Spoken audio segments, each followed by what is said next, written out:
Bonsoir, la citoyenneté à l'école et en calendrier tolérant. Voici l'actualité ce soir du 6 minutes Strasbourg Eurométropole. Regardez ces jeunes déambuler dans une salle de classe. Non, ils ne font pas la chenille. Ces jeunes apprennent la citoyenneté. Nous sommes dans l'établissement régional d'enseignement adapté Henri Ebel à Illkirch. Il n'existe qu'un seul collège-lycée de ce type dans la région.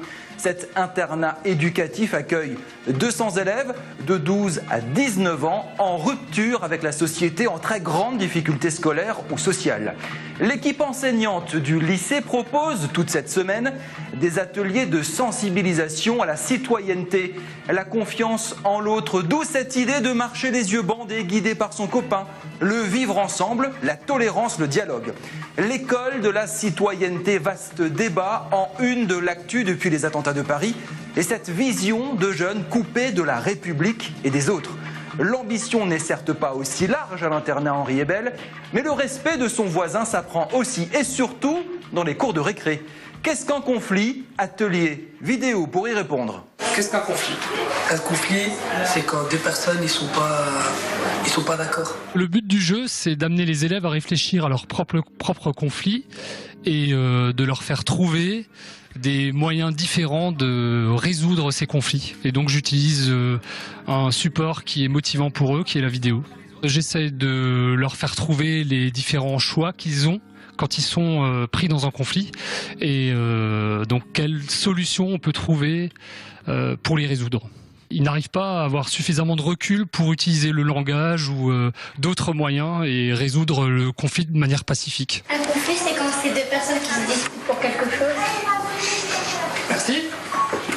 Dans un EREA, comme dans beaucoup d'autres établissements, on remarque les difficultés aujourd'hui des jeunes à vivre ensemble, surtout des adolescents. Pour nous, c'est pas une grande problématique, c'est simplement un travail au quotidien, tous les jours, indiquer aux enfants de respecter l'autre parce que l'autre, c'est lui-même.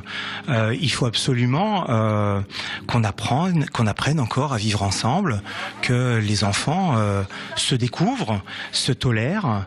On a aussi beaucoup de jeunes issus de l'immigration et donc bien évidemment apprendre à vivre ensemble, encore une fois, c'est se découvrir, se tolérer et ça évidemment que ce sont des valeurs que je partage dans l'établissement avec toute mon équipe.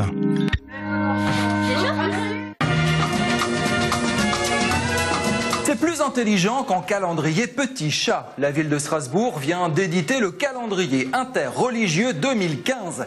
Présentation officielle ce matin à la BNU. Regardez cette image. Les représentants des principales religions blaguent entre eux. Il y a de cet esprit-là dans le calendrier. Non, pas de blague évidemment, mais de la fraternité. Les fêtes religieuses de 8 religions sont mentionnées en plus d'un petit historique sur de grands moments, comme la dormition de la Sainte Vierge. Pas le temps de vous expliquer ici, vous procurez le calendrier gratuitement dans les mairies de Strasbourg. Ce calendrier n'est pas une façade. Ce calendrier a voulu justement faire en sorte que les religions se connaissent mieux et se vivre ensemble passe bien entendu par le respect des uns et des autres. Et je crois que c'est seulement par ce respect, par cette dignité que nous devons à l'être humain, à toute créature de Dieu d'ailleurs, que nous pouvons construire un avenir qui nous groupe tous. La foi Bahaï est pour la première fois officiellement représentée. La foi quoi? Comment ça s'écrit? B-A-H-A-I-E.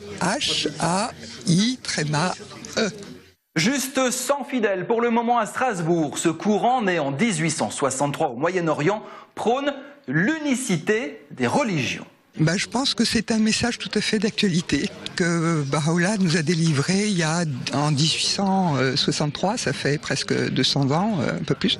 C'est l'unité dans la diversité. C'est vraiment, on a tous quelque chose à apporter aux autres, que la religion ne doit absolument pas être un motif de désunion, mais au contraire d'unité.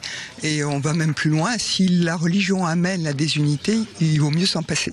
Nicolas Matt est conseiller municipal en charge, entre autres, des relations avec les cultes. Question, faire travailler ensemble toutes les religions de la place, tous les courants pour sortir ce document d'une seule voix. Ça a dû être un sacré bordel.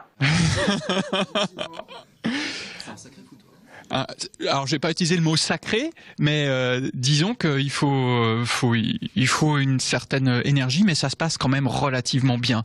Effectivement, il y a des caractères, il y a des volontés. Ce sont des gens qui sont très engagés, comme tous les gens très engagés, mais on retrouve ça également dans le milieu associatif.